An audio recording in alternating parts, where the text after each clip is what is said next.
sua voz como voz de muitas águas. Tinha nele na sua mão direita 7 estrelas, e da sua boca saiu uma espada afiada de 2 gumes. O seu rosto era como de um sol quando resplandece na sua força.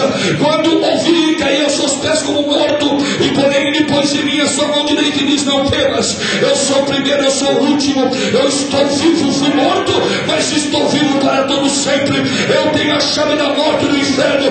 Escreve, pois, as coisas que viste, as coisas que são, e as coisas que depois dessa hão de acontecer. O mistério das 7 estrelas que viste na minha mão direita, o 7 candeeiro de ouro é este. As 7 estrelas são 7 anjos, as 7 igrejas são 7 candeeiros, são as 7 igrejas. Aqui o próprio Jesus estava falando com João: João, escreve aquilo que você tem visto, aquilo que são e aquilo que há de acontecer.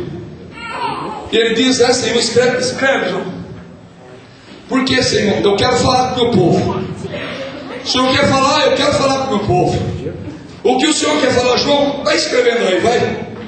Mas, para que eu vou mandar, Senhor? Você vai mandar as 7 igrejas que estão na Ásia: Éfeso, Esmirna, Pérgamo, Tiatira, Sardes, Laodiceia e Filadélfia. Ah, é? Ah, é. E ele começou a escrever. Ele começou a escrever. Agora o próprio Jesus diz: João, eu vou falar com o meu povo do jeito que eu quero. Eu vou falar com o meu povo através de cartas. 7 cartas. E ao finalizar de cada carta, por exemplo, a primeira carta à igreja de Éfeso, no capítulo 2, versículo número 7, diz: quem tem ouvidos, ouça o que o Espírito diz às igrejas. Capítulo 2, versículo 11, a igreja de Esmirna: quem tem ouvidos, ouça o que o Espírito diz às igrejas. Capítulo 2, versículo 17, a igreja de Pérgamo: quem tem ouvidos, ouça o que o Espírito diz às igrejas. Capítulo 2, versículo 29, a igreja de Tiatira: quem tem ouvidos, ouça o que o Espírito diz às igrejas. Capítulo 3, versículo de número 6, a igreja que estava em Sardes: quem tem ouvidos, ouça o que o Espírito diz às igrejas. Capítulo 3, versículo 13, a igreja de Filadélfia: quem tem ouvidos, ouça o que o Espírito diz às igrejas. Capítulo 3, versículo 22, foi o texto que nós lemos: quem tem ouvidos, ouça o que o Espírito diz às igrejas. 7 vezes o Senhor fala, 7 cartas ao finalizar de cada carta. O próprio Senhor diz: quem tem ouvidos para ouvir, ouça. Ele estava dizendo: estou eu falando por intermédio dessa carta, e quem tem ouvidos para ouvir, ouve aquilo que eu estou dizendo. Eu acho que os irmãos não prestaram atenção, mas eu quero reforçar o aviso de Deus. Ele estava falando, que estava dizendo, estava comunicando às 7 igrejas, que ele estava falando por intermédio de cartas, por intermédio de cartas, por intermédio de cartas. E nessa noite as cartas de Deus são para nós aqui. Deus está distribuindo cartas, e quem tem ouvidos para ouvir, ouça o que o Espírito diz às igrejas. Eu vou tentar interpretar ainda mais o que Deus quer falar. Vou tentar esmiuçar ainda mais. Ele estava dizendo: eu vou mandar 7 cartas, e cada carta geralmente tem um remetente e um destinatário. O remetente era Deus. Deus era o remetente, Ele estava enviando. E quem era o destinatário?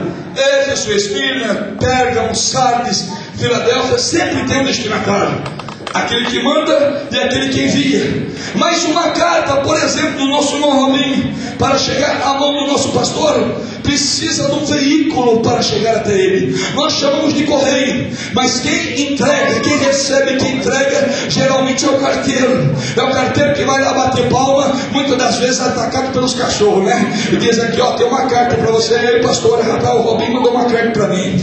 Eu não sei, o carteiro geralmente não sabe o que se trata, mas quem está recebendo sabe, e quem escreveu também sabe. Então eu quero dizer aos irmãos que eu sou carteiro de Deus nessa noite, viu? Deus está mandando umas cartas aqui, eu vou distribuir. O destinatário eu sei que é Deus, mas o endereço eu não sei. O endereço eu não sei. Eu não sei se o seu endereço é Esmirna, eu não sei se o seu endereço é Pérgamo, eu não sei qual é o seu endereço. Não briga com o carteiro não, porque ele não tem culpa, ele só está entregando a carta. Ele só está entregando a carta. Aleluia! Eu quero te dizer nessa noite que o remetente sabe muito bem que você precisa precisa ouvir. Quem sabe já diz, eu queria ouvir isso, eu queria ouvir aquilo. Mas tem uma coisa, Hebreus capítulo 4, versículo 13: todas as coisas estão nuas e patentes diante dos olhos com aquele que devemos de tratar. Ele conhece o que você precisa ouvir, Ele sabe o que você precisa ouvir. São 7 cartas. Muitos teólogos já qualificam essas cartas como 7 períodos da igreja, ou como um período histórico da igreja. Alguns afirmam que estamos vivendo na igreja de Laodiceia, por causa que é uma igreja que não é quente nem fria, é uma igreja morna, né? É uma igreja rica, poderosa, mas é uma igreja que o poder de Deus já não se manifesta. É uma igreja que deixou as coisas de Deus de lado e se preocupa tanto com o materialismo nessa terra. Parece que vai viver como os testemunhos de Jeová para sempre nessa terra. Não, Deus não quer uma igreja dessa. Deus quer uma igreja viva, santa, zelosa e de boas obras. Então uma coisa, cheia do Espírito Santo, cheia do Espírito Santo. Vou começar a entregar as cartas. Irmão, se você gostar, você diz glória a Deus. Se não gostar, diga ai, Jesus. Mas não fique em silêncio na presença de Deus. A primeira carta, o Senhor diz, olha o seguinte, olha, João, escreve aí. Eu vou mandar a carta para Éfeso. Eu vou mandar a carta para Éfeso. Quem sabe Deus está dizendo, olha, essa carta vai ser para a irmã Maria, essa carta vai ser para o irmão João, essa carta vai ser para o irmão Joaquim, essa carta vai ser para a irmã Esther. Eu não sei, eu não te conheço. Glória a Deus que eu não te conheço, não gosto. Muitas vezes é difícil de pregar em igreja que ele conhece, né? Eu não conheço minha vida, mas glória a Deus, eu conheço ninguém aqui. Então, se você tiver com seus ouvidos atentos, receba o que o Espírito disse nessa noite. Então ele começa a dizer, escreve aí, João. Escreve, tá bom, Senhor, eu vou escrever o que o Senhor quer falar para a igreja de Éfeso. O que o Senhor quer dizer? João, escreve aí. Ao anjo que está na igreja de Éfeso, escreve, diz aquele que tem na sua mão direita 7 estrelas e que anda no meio dos 7 candeeiros de ouro: conheço as tuas obras e o teu trabalho e a tua perseverança, vê que não pode suportar os maus, e puseste à prova aqueles que dizem ser apóstolos e não são, e achaste mentiroso. Tem perseverança, e por causa do meu nome sofrestes e não desfalecestes. Aqui Jesus, por intermédio dessa carta, Jesus estava elogiando, era um elogio do mestre. Ele estava dizendo, olha, igreja de Éfeso, vocês estão suportando os maus tratos, vocês têm sofrido pela minha causa, pelo meu nome. Olha, vocês são perseverantes, vocês não têm desistido, olha, vocês estão indo muito bem. Ele está, irmãos, elogiando a igreja de Éfeso, e diz mais, vocês têm colocado à prova aqueles que dizem que são, e o achaste mentiroso. Sabe aqueles crentes que dizem que é crente, tem terno de crente, cabelo de crente, sapato de crente, tem tudo de crente, sai de crente, cabelo de crente, mas não é crente, irmão. Parece, mas não é. É o Demoreques. Ele diz, olha, vocês têm colocado à prova aqueles que dizem que são. É aquele bode branco, irmão, que entra no meio da igreja, é aquele lobo vestido de ovelha que muitas das vezes vem no meio da igreja, mas o pastor tem cajado na mão, e pode não aguenta cajado, pode não aguenta cajado. Outro dia um irmão disse assim, irmão, assumiu o trabalho lá, e daí, rapaz, tem uma meia dúzia de ovelha negra. Rapaz, tá glória a Deus. Por que, irmão? É melhor ter ovelha negra do que bode branco. É melhor ter ovelha negra do que bode branco. Porque a ovelha pode ser negra, mas ela aceita a correção, ela aceita o cajado, ela aceita entrar para o caminho. Mas o bode branco não. É o pastor pregou duro, o pastor está pegando pesado. O irmão, você viu, irmão? Eu não aguento essa igreja. Eu não aguento esse irmão. Eu não aguento essa mensagem dura.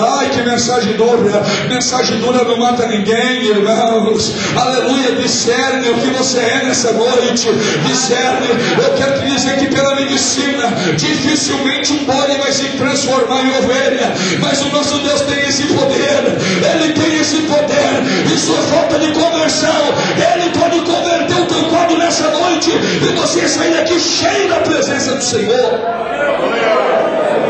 Primeiro Ele elogia. Vocês estão indo bem, viu? Está indo bem.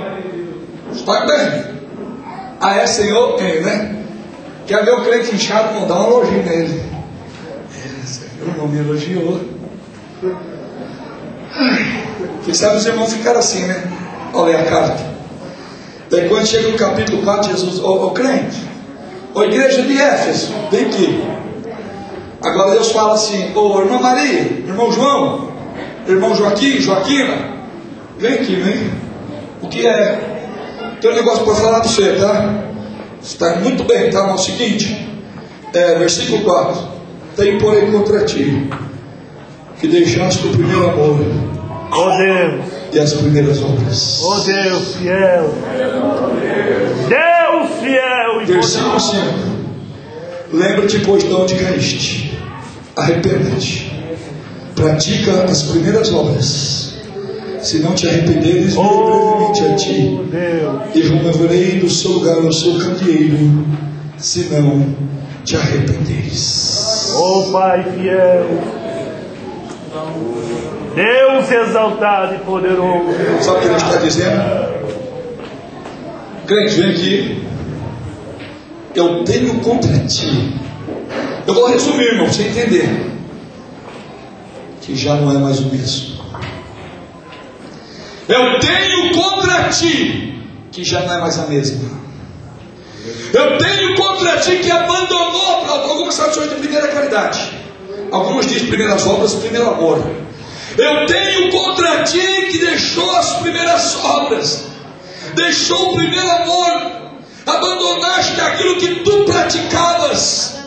Irmão, quem conhece a história da igreja de Éfeso entende muito bem o que Jesus queria dizer. O apóstolo Paulo fundou essa igreja em Atos capítulo 19. A igreja que estava fundada em Éfeso foi alicerçada debaixo de uma perseguição terrível, porque em Éfeso estava o templo da princesa deusa chamada Diana. Aquele templo era uma magnitude na época, era muito maior do que a Aparecida do Norte, onde nós moramos, era muito maior. Era um templo, irmãos, magnífico. Agora Paulo adentra na cidade de Éfeso, conhece 12 crentes que nunca ouviu falar do Espírito Santo. A Bíblia diz que Paulo orou por eles, eles foram batizados e saíram a alicerçar a igreja.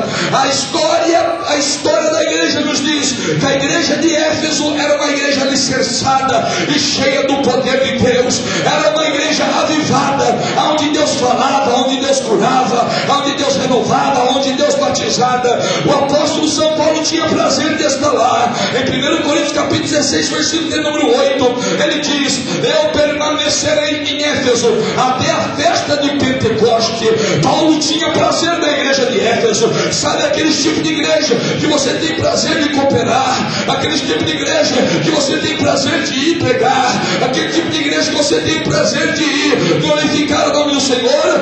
Esse era o tipo de igreja que Paulo estava dizendo. Esse era o tipo de igreja que Éfeso era uma igreja avivada, cheia do poder de Deus. O Espírito Santo tinha liberdade para falar. Essa era a história da igreja de Éfeso. Prazer. Dou glória a Deus, que aqui, pelo que estou vendo, os irmãos gostam de dar glória a Deus, aleluia ainda. Mas tem lugar, irmãos, que nós somos convidados para pregar, dá vontade de nunca mais voltar, dá vontade de nem passar na porta. Porque ali quem manda é o homem, é o dinheiro, é o dízimo mais alto. Quem manda ali é o dono da empresa. Quem manda ali é o dono da farmácia, é o dono do mercadinho. O Espírito Santo, se der tempo, ele fala depois do amém da bênção apostólica, porque ele não tem liberdade para falar, aleluia. Mas aqui eu posso ver que o Espírito Santo tem liberdade. Aqui eu posso ver que Deus ainda pode batizar, renovar, restaurar, libertar. Ainda eu posso ver que Deus pode levantar alguém em profecia aqui e exortar, edificar ou consolar a sua noiva, porque a igreja de Jesus não é do homem, você pertence a Deus. Deus fiel. Agora você entendeu o porquê Jesus estava mandando essa carta? Estava mandando porque Jesus conhecia que aquela igreja já não era mais a mesma. E Deus está mandando essa carta para alguns aqui nessa noite. Pode nem ser para todos, mas geralmente o carteiro sempre ele bate numa casa, no outro, às vezes pula uma ou duas casas, mas ele sempre tem uma carta para aquele endereço, para aquela rua daquele lugar. Nessa noite eu quero dizer, pode talvez a mensagem nem ser para todos, ainda nessa carta, né? Porque ela tem 7 cartas, 6 cartas para nós falar, né? Mas aqui essa carta ele está dizendo: eu tenho contra ti que tu abandonou aquele primeiro amor. Sabe, irmãos, aquele primeiro amor de estar sempre no culto, aquele primeiro amor de estar sempre de joelhos, adorando e buscando a presença do Senhor, aquele primeiro amor de que quando chegava domingo às 6 horas da tarde